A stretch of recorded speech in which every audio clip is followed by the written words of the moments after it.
And welcome everybody to the aftermath of WWE Clash of Champions. My name is jan-jaap. I'm reporting for GTA Sports Studio. Welcome to our show. Yes, I still got a cold, and yes, we come just off a show. It was so predictable. It was hilarious. Uh, and due to, if you think about, if you come from the flu and you have to watch this show live through the night, I was hard to keep my eyes open. So predictable it was, and if it's predictable, yeah, then it's boring even, huh? If you can say that technically. Um, that was my issue with the show, and I think I speak for many that it wasn't this way, and I think it was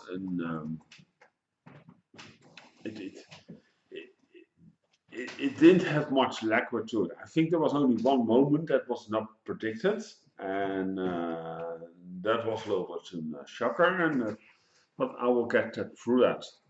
All right, we'll start off with the kick-off show. We had two matches. The first was Drew Gallagher versus Linzerado versus Humberto Carrillo. Well, Drew Gulak survived that match and still is the cruiserweight champion of the WWE. It's always amazing what I've noticed with these cruiserweight matches is that it's always in the multi-man matches, they always survive. It's amazing. I think it's a ratio of 9 to 10 or something. I don't know. So technically it's a disadvantage as well. Slowly you should think about WWE. It is an advantage. Right, and then the second match, AJ Styles defeated Cedric Alexander in a very quick match. After the match, the whole OC started to beat down Cedric Alexander. So will be continued, probably somewhere on Raw or SmackDown. And AJ Styles retained, of course. Then the main show opened up with Robert Roode and Dolph Ziggler, who became WWE Raw Tag Team Champions. Judo Braun Strowman in an action took out Seth Rollins, and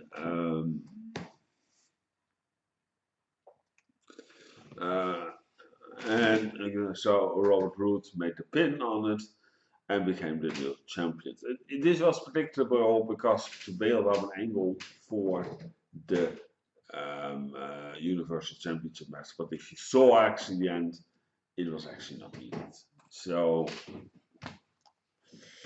it was such a, I don't know, it was such a quick match. It was done and over, and but I will come to it.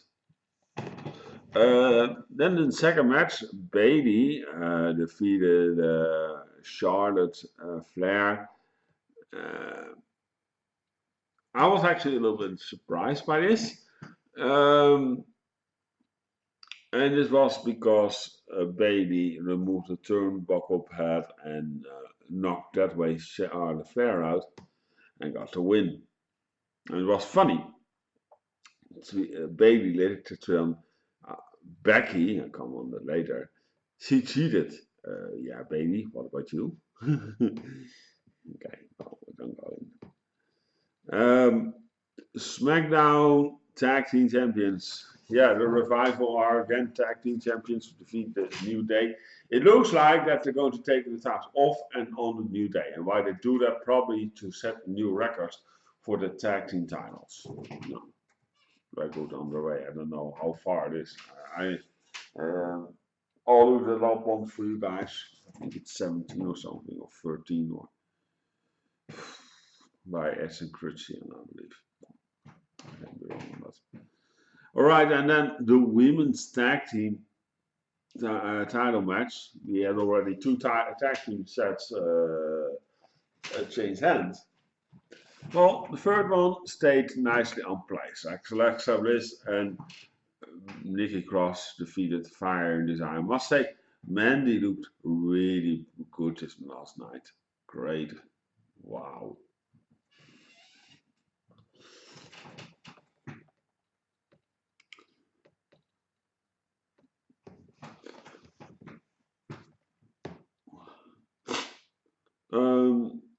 Then the IC title, Nakamura, who defeated in a cheat with help of Sami Zayn, who had a neck brace on because he was chokeslammed by the Undertaker. Okay. Nakamura defeated The Miz and retained also the title. Not much to this match. I mean, it was so really not interesting matches. I was really bored with this pay-per-view at the moment. I was really something, yeah. It were not terrible matches, but it was really something. There has to happen something soon, and it seemed but nothing to it, and I'll come to it. All right, and then the Raw Women's Title match. Sasha Banks defeated Becky Lynch via DQ because Becky Lynch struck the ref. And this is funny, right? But I think it's funny. If you see how many times the ref has been striking down with a chair or punched out because it was not deliberately, that they never get disqualified. But this moment they got disqualified. I'll explain you a little bit why they did this.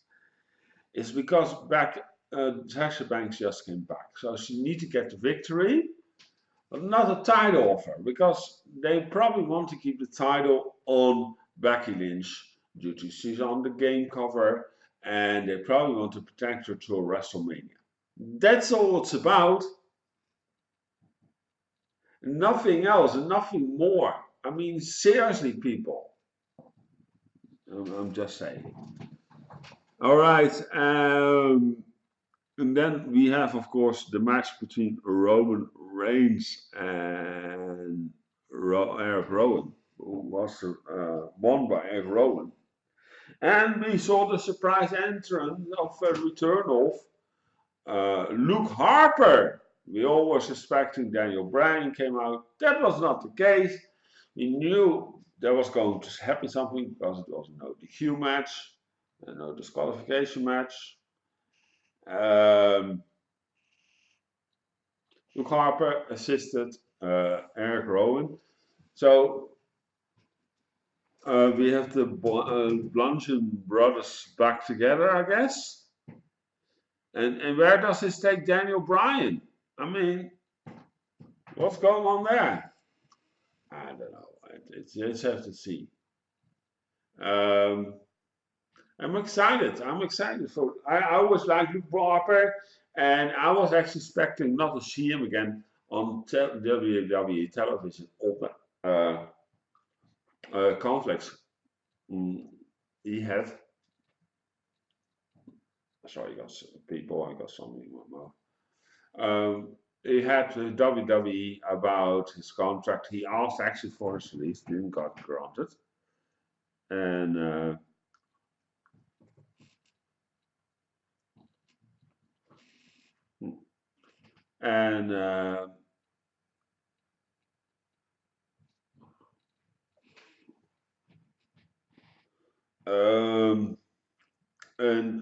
was actually told to go home. He had some words also with Vince. I think they worked something out. But I suspect also there's no new contract signed. So, but I think this is a very short thing that's going to happen. In the end, I see Luke Harper leaving WWE. And I think he's going to AEW, if I'm being really honest. So I'm really shocked that they brought him back. Because I really thought, well, they're going to sideline him just to put him on the forget list. No. It's back on WWE television. Well, we have to see where this goes. if there's something news update, I will see if I can find out what is going on, and I directly will publish what I know. But Rowan got the victory over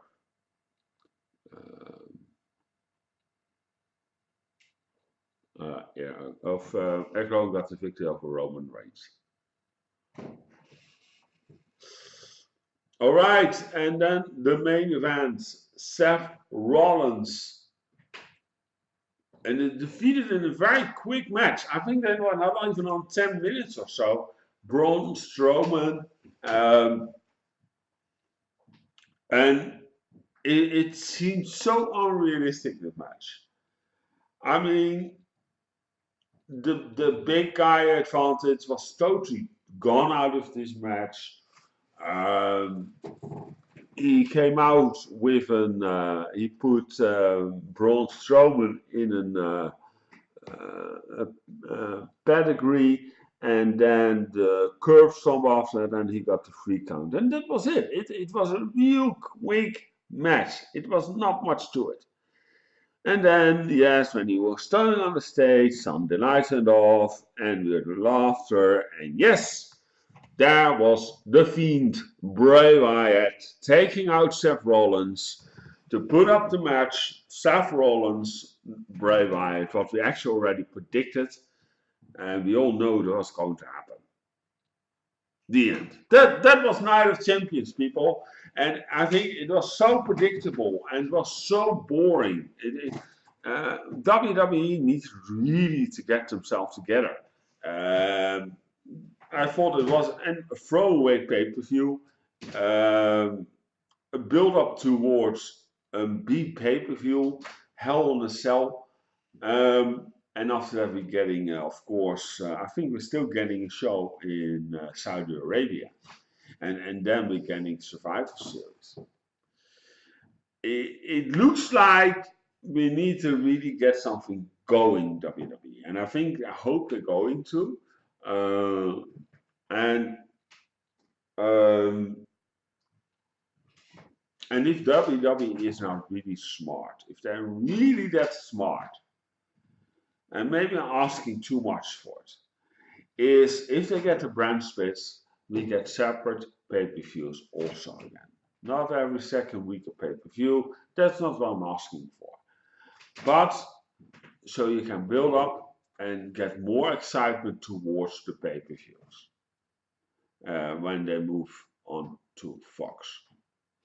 I mean, it is so predictable, and it's so easy to predict that something's going to happen now. The storylines are very weak written, and that I'm really disappointed by. It's so predictable, these shows, and it makes for us also, when we're doing the prediction shows, yeah, it's so easy to make these predictions. You just have to look at the show, and especially the Home show, who got the advantage, will all lose. That's how we book it. It's actually nose picking everything. It works, that technique. The 50-50 booking also has to stop.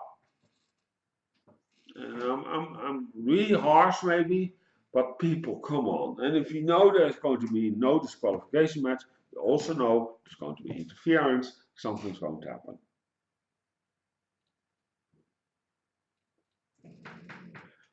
WWE need to step up its game and really start doing better things, because this show, this rate, everybody should start to tune out because it's so predictable. It's not more fun to watch. It's not more the shocking element to them. And that there is the weakness of WWE writing. Well, anyway, with that thought, I give it a 3 stars out of 10. So that is very low, people. That is very low. All right.